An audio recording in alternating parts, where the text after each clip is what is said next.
हम करने जा रहे हैं इसका solution. Consider locus of centre of circle which touches the circle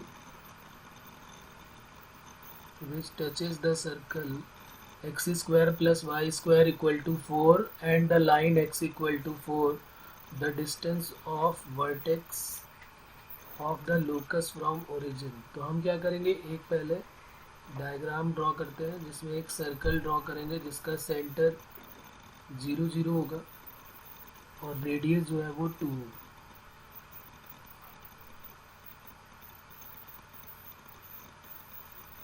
तो ये हमारा x एक्सिस हो गया और ये y एक्सिस हो गया।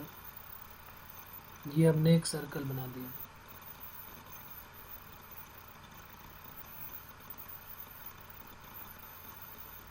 और एक लाइन, अच्छा इसकी रेडियस जो है वो 2 है। x इक्वल टू 4 कहीं यहाँ पर होगा, हो सकता है 2 यहाँ हो, 3 यहाँ पर हो और ये 4 हो गया। तो एक लाइन जो कि परपेंडिकुलर है x एक्सिस के और पैरेलल है y एक्सिस, तो ये लाइन हो गई x इक्वल टू 4 की। एक ऐसे सर्कल का लोकस हमें चाहिए जो इस सर्कल को भी टच करे और इस लाइन को भी टच करे। तो हमने लेट कर लिया कि वो सर्कल कुछ इस टाइप से बनने वाला है। ये हमने एक सर्कल को टच करा दिया और ये हमने लाइन को टच कर दिया। ये इसका सेंटर हो गया और ये इसका सेंटर। ये ओरिजिन है हमारा। इसके लोकस के कोऑर्डिनेट, इसी का लोकस हमें फाइंड आउट करना है। इसके लोकस का कोऑर्डिनेट हमने h, k लेट कर लिया। बाद में एच के को एक्स वाई में ट्रांसफ़र कर लेंगे।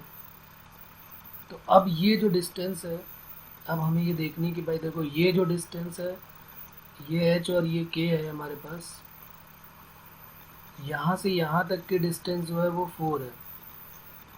और अगर हम यहाँ से देखें हमने, तो ये हमने h लेट किया है और ये जो है वो k लेट किया हुआ। यहाँ से यहाँ तक के है, तभी तो इसे कोऑर्डिनेट h, k आए हुए। तो अगर ये डिस्टेंस 4 है और ये h है यहाँ से यहाँ तक, तो ये डिस्टेंस कितनी रही होगी यहाँ से यहाँ तक? तो ये हो जाएगी 4 माइनस h। और यही इसकी क्या हो जाएगी, रेडियस। तो इस सर्कल की जो रेडियस है वो क्या हो जाएगी, रेडियस ऑफ सर्कल। इस सर्कल की रेडियस जो है वो आ जाएगी 4 माइनस h। और ये सेंटर के मिड की distance sum of the radii के इक्वल होगी, क्योंकि ये दोनों सर्कल एक दूसरे को एक्सटर्नली टच कर रहे हैं। तो बस यहीं से हमारा आंसर आ जाएगा। अगर ये दोनों सर्कल एक दूसरे को एक्सटर्नली टच कर रहे हैं तो एक्सटर्नल टच की कंडीशन क्या होती है,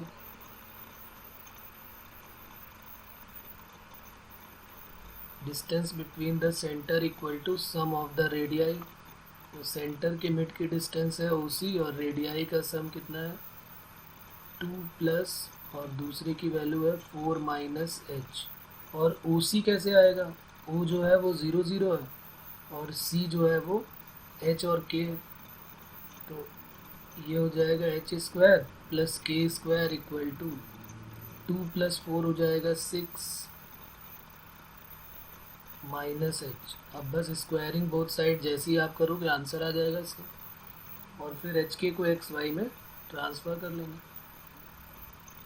H square plus k square equal to 36 plus h square minus 12h। H square cut हो जाएगा। एच के को एक्स वाई में डायरेक्ट हम ट्रांसफ़र भी कर लेते हैं साथ में। तो y square equal to minus 12x plus 36। तो माइनस 12 भी कॉमन हो गया, x माइनस 3। ये बन गया हमारा एक पैराबोला। तो उसका लोकस जो है वो एक पैराबोला होगा। और इसकी इक्वेशन को कंपेयर करेंगे y square equal to minus 4ax से। तो वर्टेक्स के कोऑर्डिनेट 3, 0 होंगे। भाई वर्टेक्स का मतलब होता है 0 0, यानी कैपिटल X की वैल्यू भी 0 और कैपिटल Y की वैल्यू भी 0। तो यहाँ से x की वैल्यू 3 और y की वैल्यू 0। तो उसने पूछा है कि ओरिजिन से डिस्टेंस क्या होगी। तो ओरिजिन से डिस्टेंस क्या होगी, तो ओरिजिन से डिस्टेंस हो जाएगी 3 और वर्टेक्स के कोऑर्डिनेट जो है वो आ जाएंगे 3, 0 और डिस्टेंस कितनी हो जाएगी, जैसा कि क्वेश्चन था, the distance of vertex of locus from origin.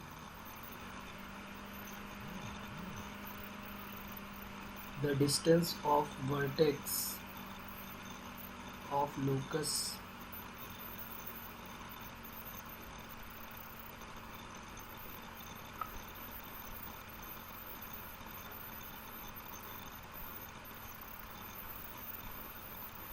तो आंसर हो जाएगा 3।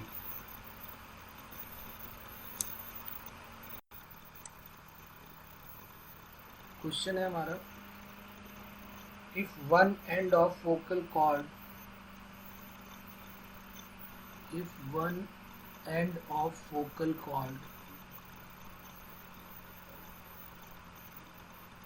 if one end of focal cord of parabola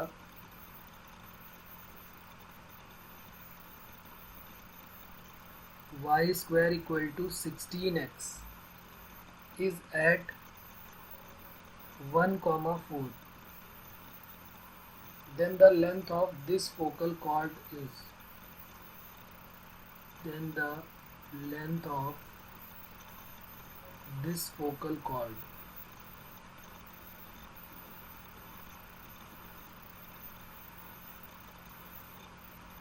A option में है 25, बी ऑप्शन में है 22, सी ऑप्शन में है 24 और डी ऑप्शन में है 20।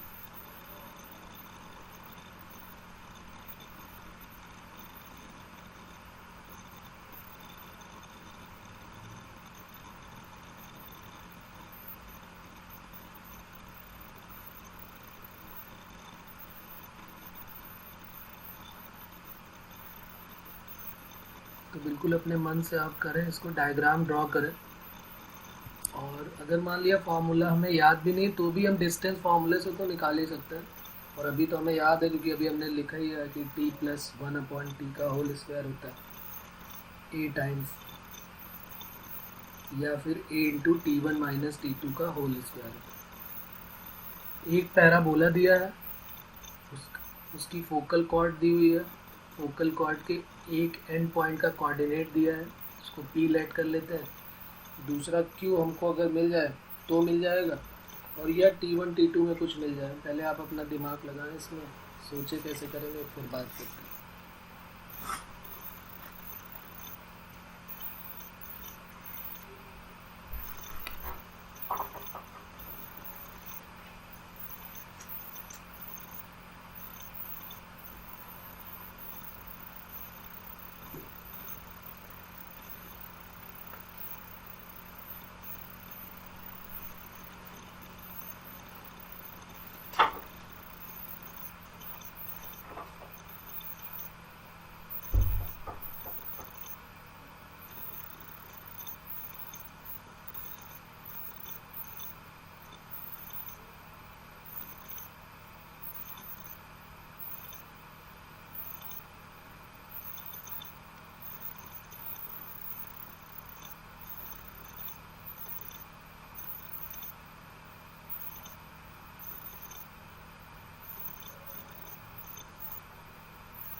बिल्कुल सही है, ए आंसर, ए आ जाएगा।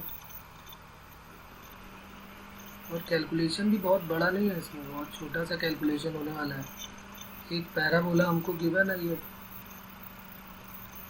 p के कोऑर्डिनेट 1,4 है, q के कोऑर्डिनेट हमें नहीं पता है, फोकस के कोऑर्डिनेट ज़रूर हमें पता है कि y square equal to 16x है।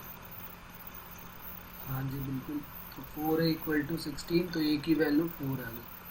और इसके कोऑर्डिनेट क्या होते हैं, A T square comma 2at, तो ए टी स्क्वायर की वैल्यू जो है वो 1 है और 2at की वैल्यू जो है वो 4 है। तो a की वैल्यू हो गई 4 और टी स्क्वायर हो गया कितना, टी स्क्वायर इक्वल टू 1, तो टी स्क्वायर की वैल्यू 1/4, तो टी की वैल्यू जो है वो प्लस माइनस 1/2 दोनों हो सकती है। लेकिन यहाँ पर भी हम देख रहे हैं कि 2a की वैल्यू है 4 और t इक्वल टू यहाँ पर 4 है, तो t की वैल्यू क्या आ रही है 1/2। तो ठीक है, टी की वैल्यू हम 1/2 कंसीडर कर लेते हैं। अब हमने अभी फॉर्मूला पढ़ा, फोकल लेंथ का फॉर्मूला क्या होता है, ए टी प्लस 1/t का होल स्क्वायर। ए की वैल्यू है 4 और टी की वैल्यू है 1/2 और 1/1/2 का होल स्क्वायर।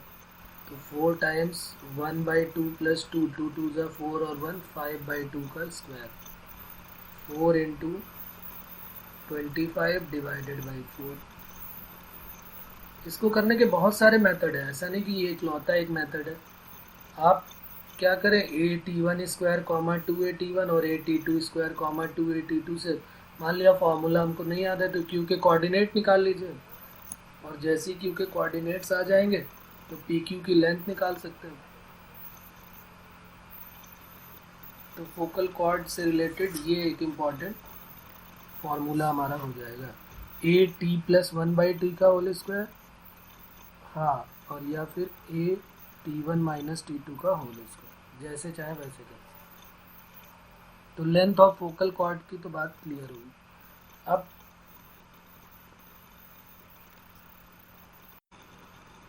क्वेश्चन है हमारा, the focus of parabola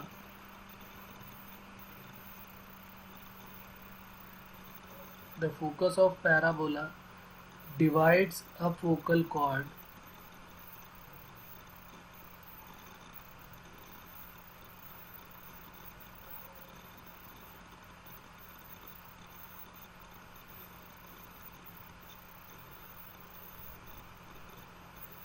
in segment of length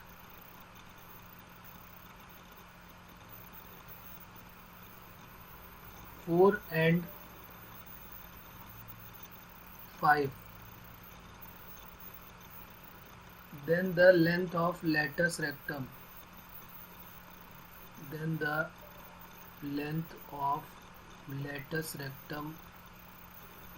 of parabola, ये बतानी है कितनी होगी, length of latus rectum of parabola.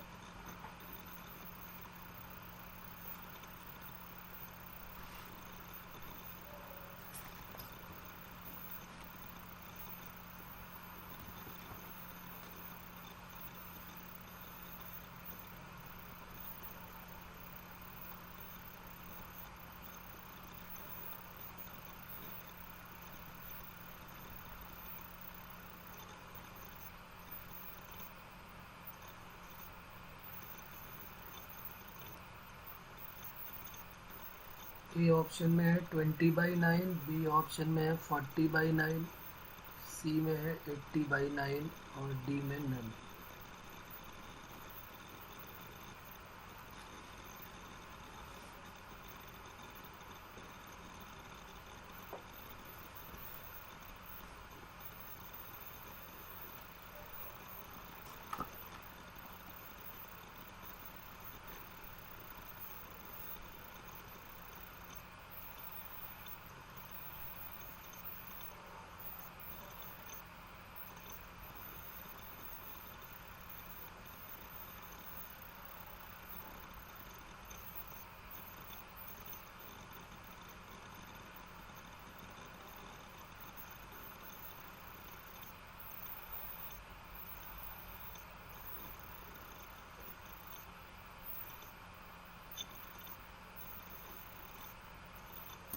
बहुत टाइम लग गया, एक लाइन का क्वेश्चन इतना टाइम क्यों लग गया भाई?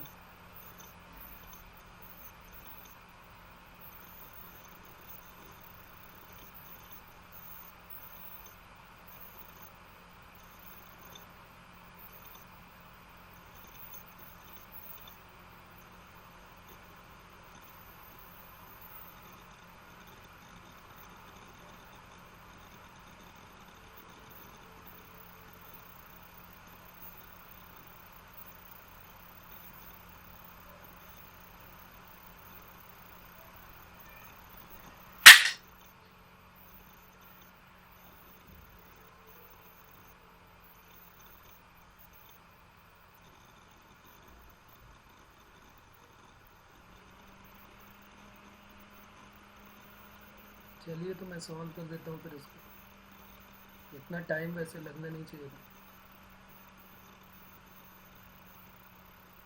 तो ये रिज़ल्ट अभी हमने देखा कि अगर कोई फोकल कॉर्ड PQ है तो PS और SQ का जो हार्मोनिक मीन होता है वो सेमी लेटस रेक्टम के इक्वल होता है। तो 2A equal to 2 times PS into SQ upon PS plus SQ। PS की जो लेंथ है वो 4 गिवन है और SQ की लेंथ जो है वो 5 गिवन है। PS की वैल्यू 4 गिवन है और SQ की लेंथ जो है वो 5 गिवन है। और ये 2A जो है वो सेमी लेटस रेक्टम हो गया और उन्होंने length of latus rectum of parabola पूछा हुआ है, लेंथ ऑफ लेटस रेक्टम। तो अब तो आ जाएगा आंसर कि अब अभी भी कोई प्रॉब्लम। अरे भाई पहले 2A की वैल्यू निकाल देते हैं। तो 2 इंटू 4 इंटू 5, हाँ ये बढ़िया क्वेश्चन है।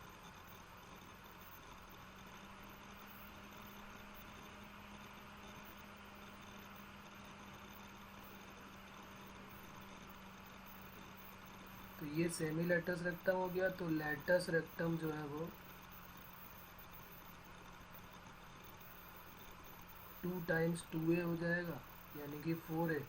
तो 80/9 हमारा आंसर आ जाएगा।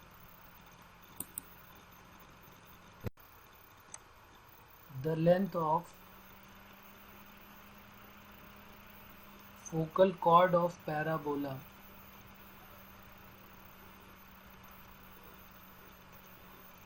the length of focal chord of parabola y square equal to 4ax at a distance b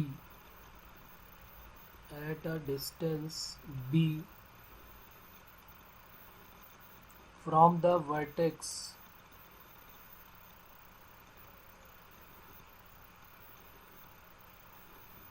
is C, then हमको बताना है कौन सा ऑप्शन करेक्ट होगा। BC square equal to 4A square, BC square equal to 4A cube, B square C equal to 4A cube और D है none of these.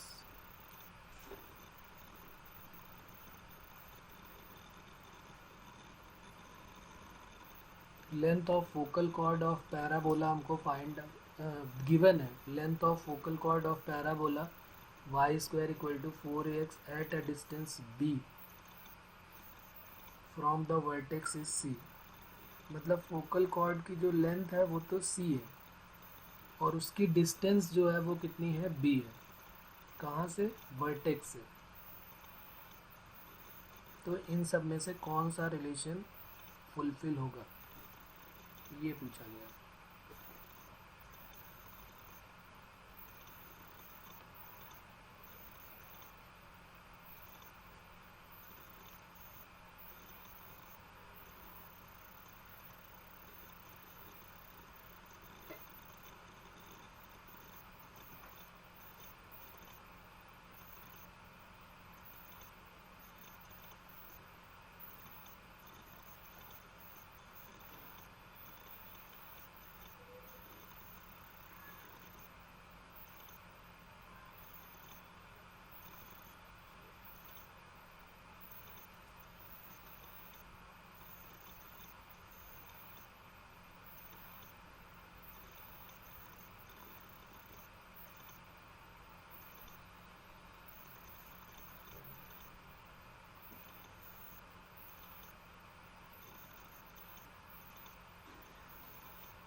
देखिए result अगर हमें याद रहते हैं तो क्वेश्चन कितने इजी हो जाते हैं। जैसे अभी हमने फोकल कॉर्ड की लेंथ देखी हमने पढ़ा कि फोकल कॉर्ड की जो लेंथ होती है वो a t1 माइनस t2 का होल स्क्वायर होती है, a into T plus 1/t का भी होल स्क्वायर होती है। या फिर अगर एंगल थीटा गिवन है इंक्लिनेशन एक्स एक्सिस से उस फोकल कॉर्ड का, अगर हमें थीटा गिवन है तो 4a कॉसेक स्क्वायर थीटा। तो बिल्कुल सही है आपका सी ऑप्शन, सी करेक्ट है। तो ये एक्स एक्सिस हो गया और ये वाई एक्सिस हो गया। अब देखिए यहाँ पर हमने क्या किया, ये फोकल कॉर्ड हो गई पी क्यू, ये एंगल हमको थीटा लेट कर लेते हैं, गिवन तो नहीं है लेकिन थीटा हम लेट कर लेते हैं। वर्टेक्स से इसकी डिस्टेंस जो है वो यहाँ से यहाँ तक की डिस्टेंस b है, और पी क्यू की जो लेंथ है वो c है। पी क्यू की लेंथ क्या है, c है। यहाँ से यहाँ तक की डिस्टेंस b है और पी क्यू की लेंथ जो है वो c है। ये वर्टेक्स हो गया o, और इसका नाम कुछ और रख लेते हैं r, और ये तो हमारा फोकस है s। तो अगर ये एंगल थीटा है तो ये भी एंगल थीटा हो जाएगा।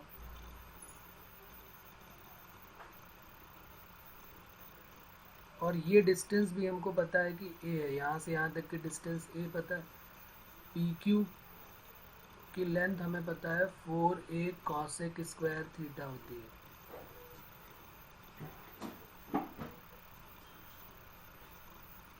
ठीक है, और पी क्यू की लेंथ तो c गिवन है, बस कॉसेक स्क्वायर थीटा जो है, ये कॉसेक थीटा की वैल्यू कैसे आएगी। तो इस ट्रायंगल में अगर आप ध्यान दें, in triangle O S R, इसमें से हम क्या निकाल सकते हैं, ये 90 डिग्री है तो इसके सामने का हो गया अपोजिट हाइपो।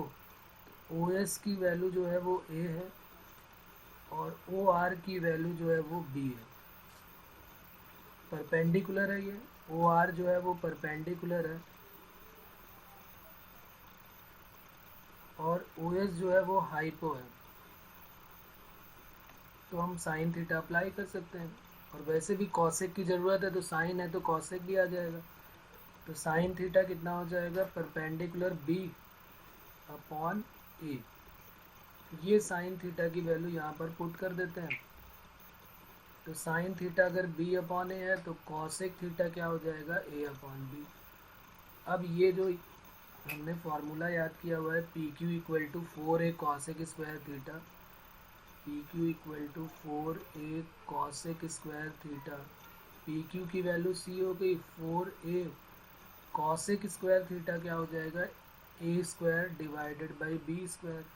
तो बी स्क्वायर का क्रॉस मल्टीप्लाई कर देते हैं, तो b square c equal to 4a cube. ये हमारा कंडीशन बन गया, b square c equal to 4a cube.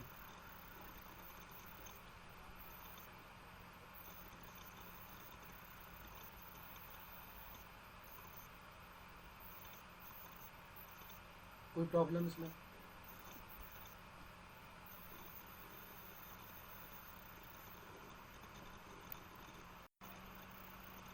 तो एक क्वेश्चन और लिखते हैं, if A B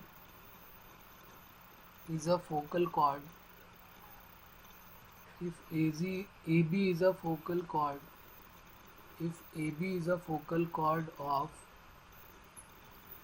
parabola x square minus 2x plus y minus 2 equal to 0, whose focus is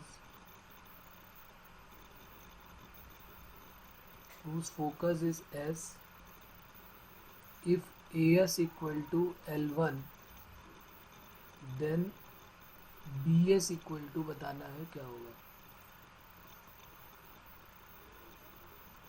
L1 upon 2 L1 minus 1, L1 upon 4 L1 minus 1, 2 L1 upon 3 L1 minus 1।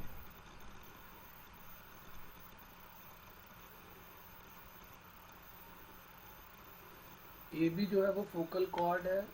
इस अब की बार equation भी given है, देखो equation given है हमको, लेकिन A S और बी एस ए एस जो है वही है फोकल कॉर्ड के जो सेगमेंट है ए एस, जैसे पी क्यू और क्यू एस लिया था हमने, पी एस और क्यू एस, वैसे यहाँ पे ए एस और बी एस।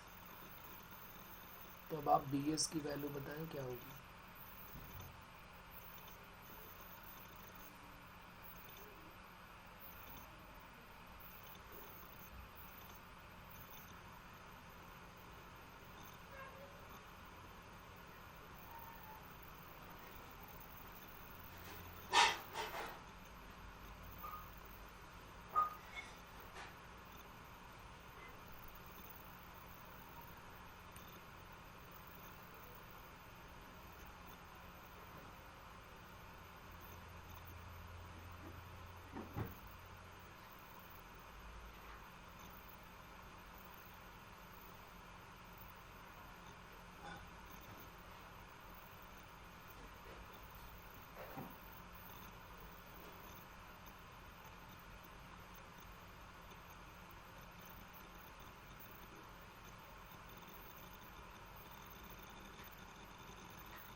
अभी हमने थोड़ी देर पहले इसके बारे में बात की थी, वही सेम रिजल्ट हमें यूज़ करना है।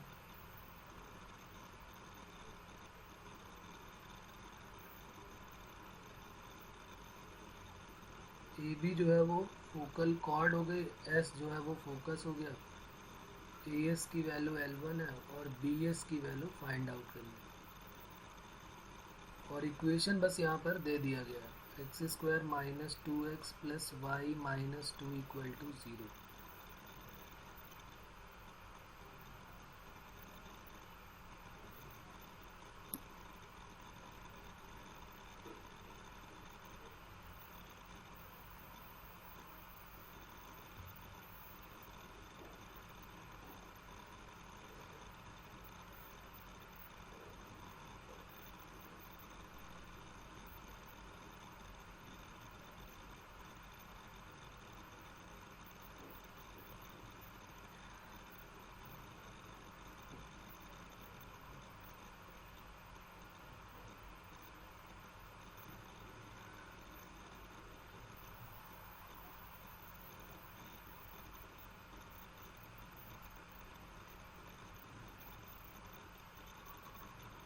तो इसका बी ऑप्शन बिल्कुल करेक्ट है।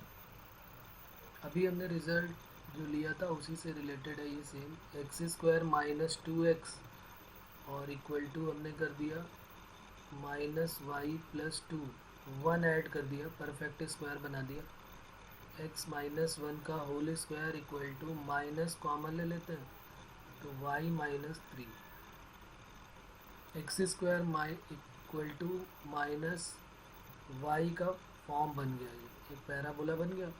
इसको कंपेयर कर देते हैं, x square equal to minus 4ay से, 4a की वैल्यू 1 आ गई।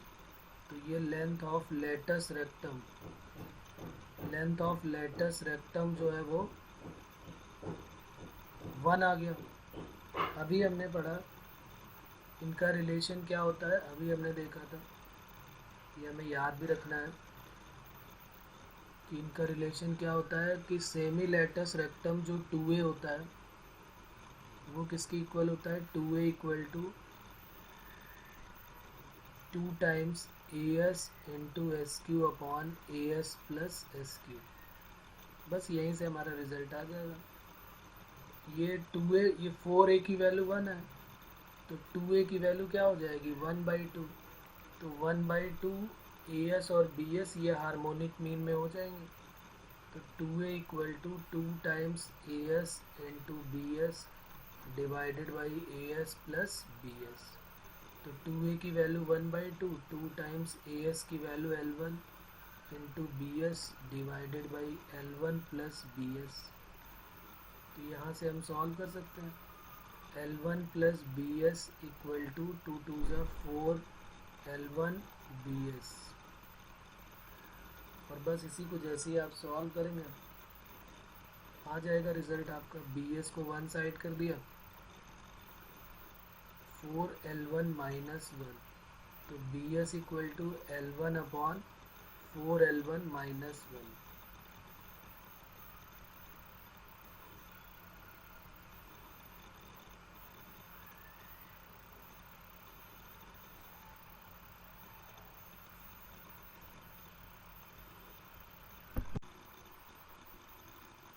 तो कॉमन टेंजेंट का एक क्वेश्चन लिखते हैं।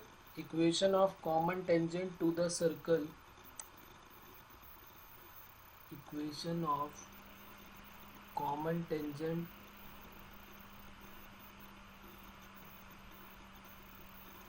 To the circle, equation of common tangent to the circle x square plus y square minus 6x equal to 0 and x square, sorry, and parabola, and the parabola y square equal to 4x is what? A option में given है 2√3y equal to 12x plus 1। B option में given है √3y equal to x plus 3। C option में given है 2√3y equal to -x minus 12। और D option है √3y equal to 3x plus 1।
तो देखिए, इसको करने के दो मेथड हैं। एक तो हम, अगर हमें सबकी कंडीशन ऑफ टेंजेंसी पता है कि सर्कल को कोई लाइन जो है वो टच करती है, क्या कंडीशन होती है, सर्कल के सेंटर से परपेंडिकुलर लेंथ रेडियस की इक्वल, और y square equal to 4ax parabola के लिए क्या होती है, सी इक्वल टू a/m।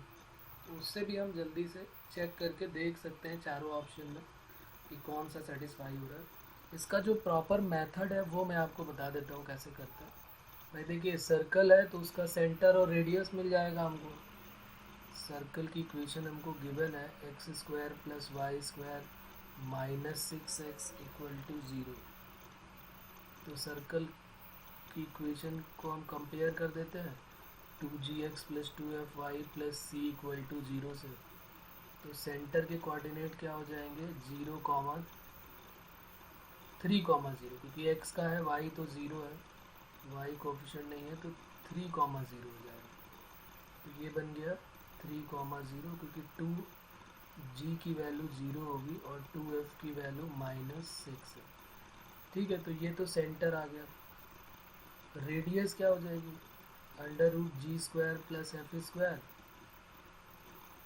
और -0, तो ये भी 3 हो गई, तो रेडियस भी 3 होगी। एक ऐसा सर्कल जिसका सेंटर जो है वो 3,0 हो गया और रेडियस 3 हो गई,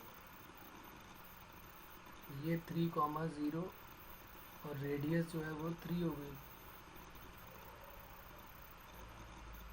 ठीक है, अब एक ऐसे सर्कल की इक्वेशन मिली और एक पैराबोला की मिल गई और उन दोनों की कॉमन टेंजेंट चाहिए। हमें प्रॉपर डायग्राम बनाने की भी ज़रूरत नहीं, हमको ये देखना है कि इन दोनों में से हम किसकी इक्वेशन ऑफ टेंजेंट ईजिली निकाल सकते हैं। तो अगर y² = 4ax की हमको पता है कि जैसे y² = 4x है, तो y² = 4ax की इक्वेशन ऑफ टेंजेंट क्या होती है। अगर इसकी इक्वेशन ऑफ टेंजेंट बताई जाए तो इक्वेशन ऑफ टेंजेंट क्या होती है, y = mx plus a/m। a की वैल्यू यहाँ पर 1 है, तो इक्वेशन क्या मिल गई, y = mx प्लस 1/m। ये इक्वेशन ऑफ टेंजेंट हो गई। ये इक्वेशन ऑफ टेंजेंट जो है ये दोनों की टेंजेंट होगी, एक तो सर्कल की होगी और एक पैराबोला की भी है। अगर हम एक रफ डायग्राम बना दें जल्दी से, तो उससे भी हम कर सकते हैं कि भाई हमारे पास सर्कल गिवन है, और वैसे तो इसका तो हमें सब कुछ आइडिया हो ही गया है, तो हम प्रॉपर डायग्राम भी बना सकते हैं। सेंटर के कोऑर्डिनेट 3,0 है और रेडियस भी 3 है, तो ये हो गई हमारे।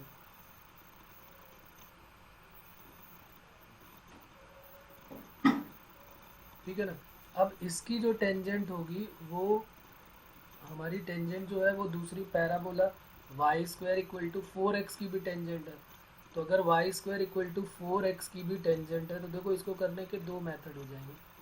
एक तो ये y² = 4x की टेंजेंट तो हमने निकाल ही दिया है, ये जो टेंजेंट है ये सर्कल की भी टेंजेंट होगी। ये जो टेंजेंट हमने निकाली है y = mx प्लस 1/m, ये सर्कल की भी टेंजेंट है।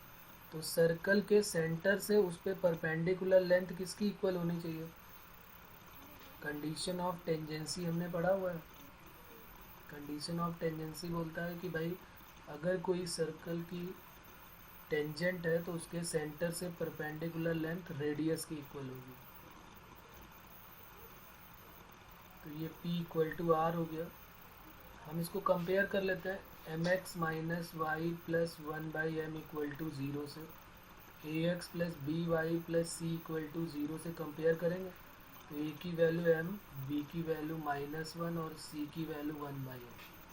परपेंडिकुलर लेंथ और ये x1 y1, तो a x1 तो m × 3 plus b y1 0 plus c upon √a² plus b², m² plus 1 equal to radius जो है वो 3 है।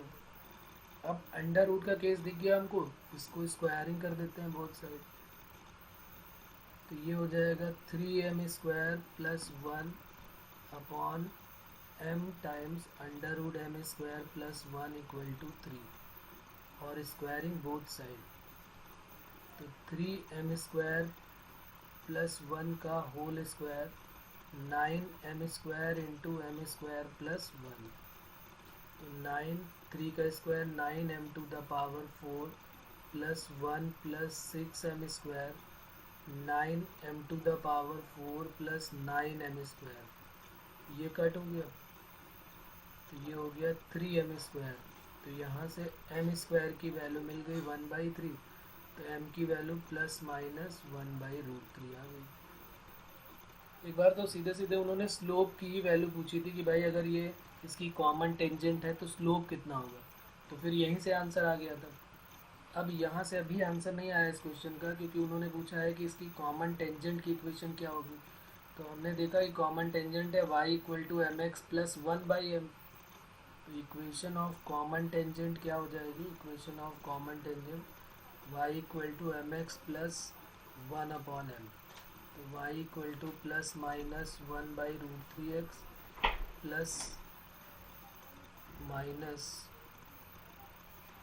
√3 हो गया, क्योंकि 1/m करेंगे तो ये 1/1/√3। अब इसमें से आप चेक कर लें कौन सा ऑप्शन आपका करेक्ट है। अगर हम सिर्फ पॉजिटिव साइन ले लेते हैं तो y इक्वल टू क्या हो जाएगा, x/√3 प्लस √3। ऐसा कोई ऑप्शन है अपने पास?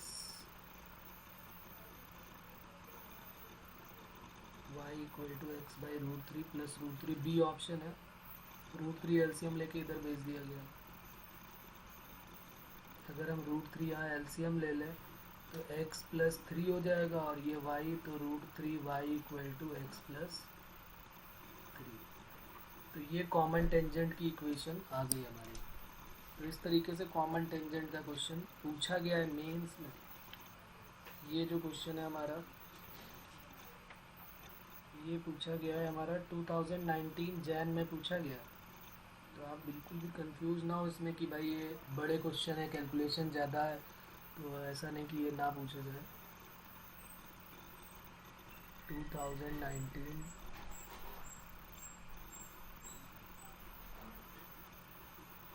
जनवरी के पेपर में पूछा गया है।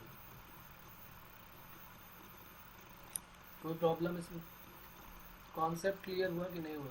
अगर मान लेते कि कंडीशन ऑफ टेंजेंसी जो है वो सर्कल की नहीं बन रही होती, या कोई ऐसा स्टैंडर्ड फिगर नहीं बन रहा होता जिसमें हम कोई फार्मूला लगा पाते, तो हम क्या करते, सीधे सीधे ये y की वैल्यू को कहाँ पुट कर देते।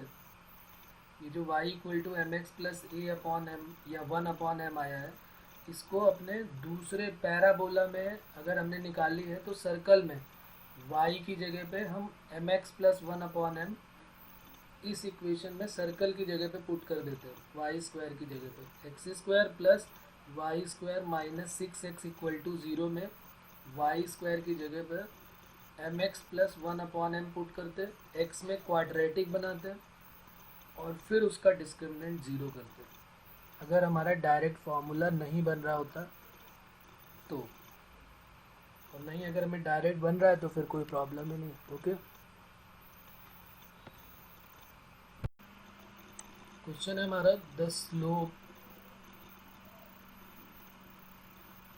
Slope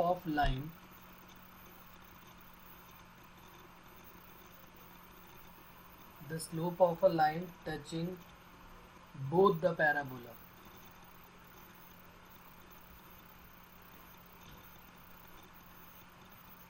y² equal to 4x and x² equal to minus 32y।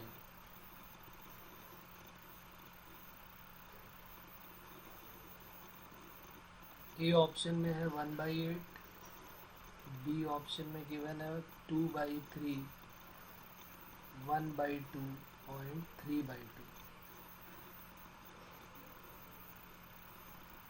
Slope of line touching both the parabola, दोनों पैराबोला को टच करने वाली लाइन, मतलब दोनों की कॉमन टेंजेंट की हमको इक्वेशन नहीं चाहिए, सिर्फ हमें स्लोप निकालना है। स्लोप आ जाएगा तो फिर वही आंसर हो जाएगा। तो देखें आप एक बार ट्राई करें इसको कैसे करेंगे।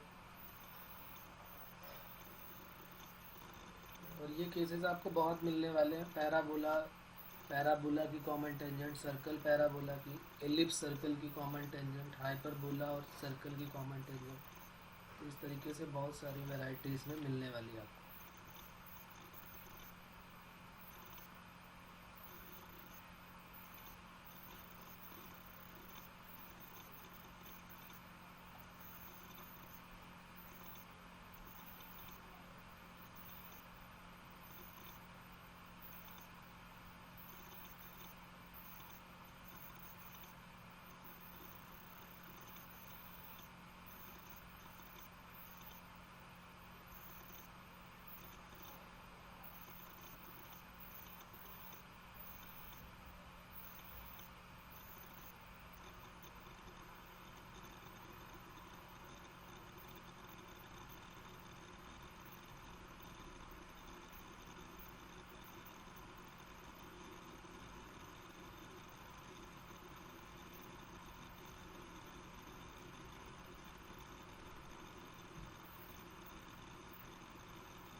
आ रहा है कुछ समझ में कैसे करेंगे?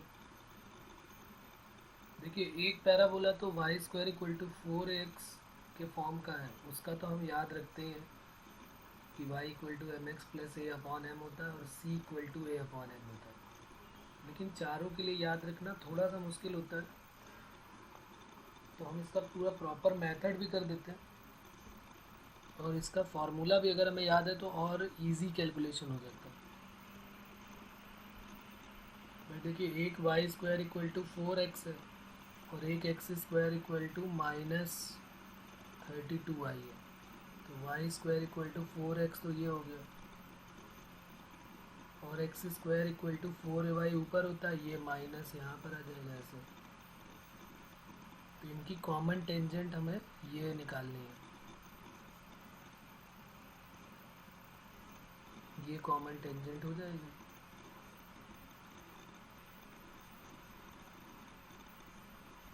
तो हम क्या करेंगे, पहले parabola y square equal to 4x जो है उसको कंपेयर कर लेते हैं 4ax से। तो a की वैल्यू हमारे पास क्या आ जाएगी 1, तो इक्वेशन ऑफ टेंजेंट क्या हो जाएगी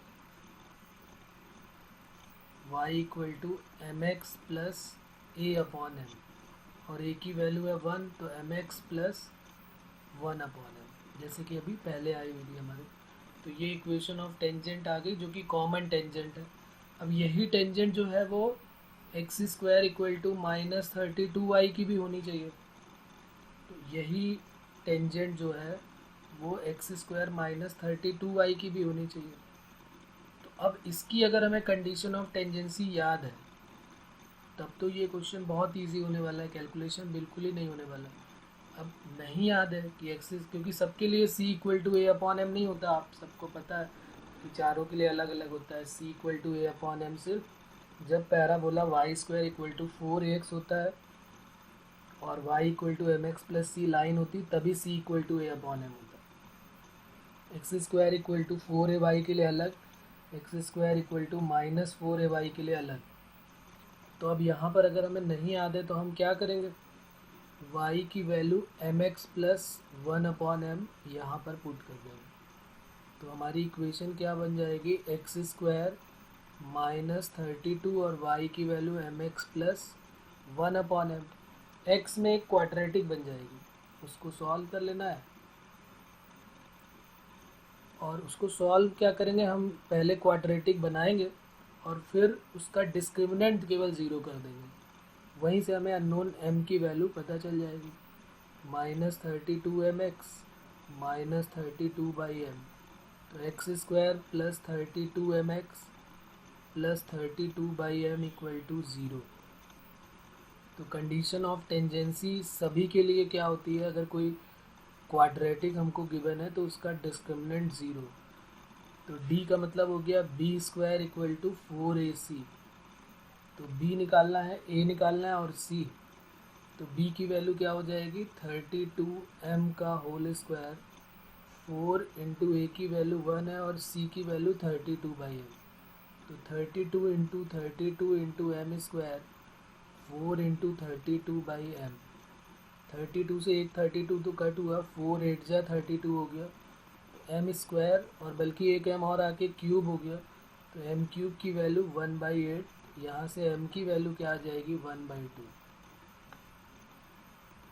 तो ये इतना पोर्शन जो है वो हमको एक्स्ट्रा करना पड़ा क्योंकि हमें कंडीशन ऑफ टेंजेंसी लर्न नहीं थी। ये हमारा आंसर हो जाएगा।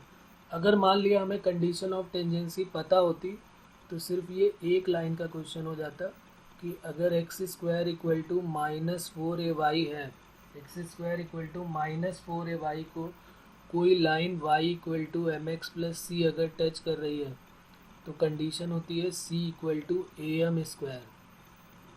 जैसे वहाँ पर हम पढ़ते हैं ना c equal to a upon m, तो ये c equal to a m square हो जाती है। अब यहाँ पर ज़रा देखो वैल्यू पुट करके, एक्स स्क्वायर इक्वल टू क्या है हमारे पास -32y, तो इसको हम -4ay से कंपेयर कर लेते हैं, तो a की वैल्यू आ गई 8, 4 8 जा 32, और लाइन में ये जो लाइन है इसमें m की वैल्यू ये है और c की वैल्यू जो है वो ये है, जो line y equal to m x plus 1 upon m है, उसमें m की जगह पे m आएगा और c की जगह पे 1/m रख देते हैं value. c equal to a m square, c की जगह पे 1/m, a की जगह पे 8 और ये m स्क्वायर। तो देखो m क्यूब की वैल्यू आ गई कि नहीं 1/8, तो m की वैल्यू 1/2 आ गई। तो ये कंडीशन ऑफ टेंजेंसी अगर हमें चारों की याद है तो फिर हम बहुत आराम से इजीली आंसर निकाल सकते हैं। और नहीं पता है तो भी हमने देखा कि ज़्यादा बड़ा कैलकुलेशन नहीं है, एक्स में क्वाड्रेटिक बनानी है, उसका डिस्क्रिमिनेंट जो है वो 0 के इक्वल कर देना है। वाई स्क्वायर इक्वल टू अगर 4ax है और line y equal to m x plus c है तो कंडीशन ऑफ टेंजेंसी क्या होती है, c equal to a upon m.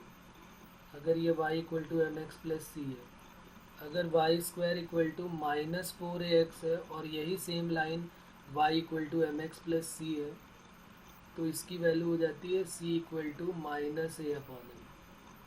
फिर तीसरा है अगर x square equal to 4ay है और यही line y equal to m x plus c है तो इसकी वैल्यू हो जाती है c equal to -am square. ये कंडीशन ऑफ टेंजेंसी है, मैं सभी के एक साथ आपको दे देता हूँ। और अगर x square equal to -4ay है जैसा कि हमारा क्वेश्चन था और line y equal to m x plus c है तो c equal to am square. तो देखिए अगर हमको ये याद है Y square equal to 4ax की याद है कि c equal to a upon m, तो इसमें क्या डिफरेंस हो रहा है, इन दोनों में सिर्फ a की जगह -a से रिप्लेस हो रहा है, तो यहाँ पर हमने a को -a से रिप्लेस कर दिया। X square equal to 4ay की आप अगर याद कर लेते हैं कि c equal to -am square है तो माइनस वाले में जब a को -a से रिप्लेस करोगे तो c equal to am square आ जाएगा। तो इस तरीके से कंडीशन ऑफ टेंजेंसी अगर आपको याद है, कैलकुलेशन छोटा और नहीं तो मेथड पूरा है जिससे हम ये प्रूफ करते हैं ना c equal to am square, वो पूरा प्रोसेस यही है कि डिस्क्रिमिनेंट निकालिए और फिर d को 0 के इक्वल कर दीजिए। ओके।